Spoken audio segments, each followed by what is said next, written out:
আজি কেইদিনমান আগত আমাৰ যিটো উৎপন্ন কৰা ব্যক্তিজনলৈ আমাৰ ফিচাৰী অফিচাৰলৈকে বাবুকি আহিছে বঙালমৰাৰ পৰা যে আপোনালোকে আমাৰ মাছ বিক্ৰী কৰিবলৈ মাজুলীত বিক্ৰী কৰিব নিদিয়াকে আপোনালোকে উৎপন্ন কৰাৰ কাৰণে মৃত্যু বাবুকি দিছে।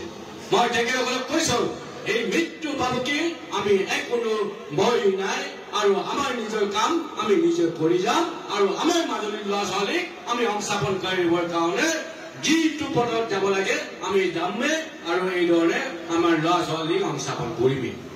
ঠিক একেধৰণে আমি ভাবিছো মাছৰ পোনা যিধৰণে আমাক আকৌ যিজনে বাবুৰাক যি ধমকি দিছে তেখেতসকলক আমি কৈছো আপোনালোকে এইবোৰ যাতে ভৱিষ্যত চিন্তা নকৰে সদায় মাজুলীত যে সদায় টুপি পিন্ধাই আপোনালোকে টকা পইচা ঘটিব পাৰিম বুলি আমাৰ মাজুলীৰ ৰাইজ মাজুলীৰ জনসাধাৰণো সজাগতা হৈছে।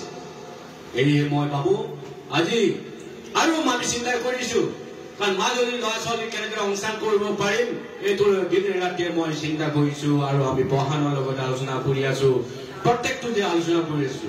এতিয়া টুৰিজম সেক্টৰটো আমি চিন্তা কৰিছো এবাৰ আমি ফিচাৰী যিসকলে আগতে যোৱা আগৰবাৰ বঙালমৰাৰ পৰা নগাঁৱৰ পৰা মাছবোৰ আহে মাছৰ পোনা আহে তেখেতসকলক আমি এইবাৰ বন্ধ কৰিছোঁ।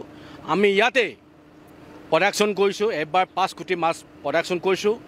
আজি এই প্ৰডাকশ্যন কৰাৰ কাৰণে আমাৰ নিবনুৱাসকলৰ এই সংস্থাপিত হোৱাৰ কাৰণে বঙালমৰাৰ পৰা দম দিছে যে আমাৰ উৎপন্ন কৰা আৰু ফিচাৰী অফিচাৰক মৃত্যুৰ বাবুকি দিছে বোলে।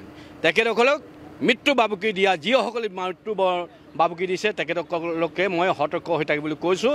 তেখেতসকলে সেইবোৰ চিন্তা কৰিবলৈ মই মানা কৰিছোঁ আৰু তেনেকুৱা হ'লে পৰিস্থিতি ভয়ানক হ'ব পাৰে।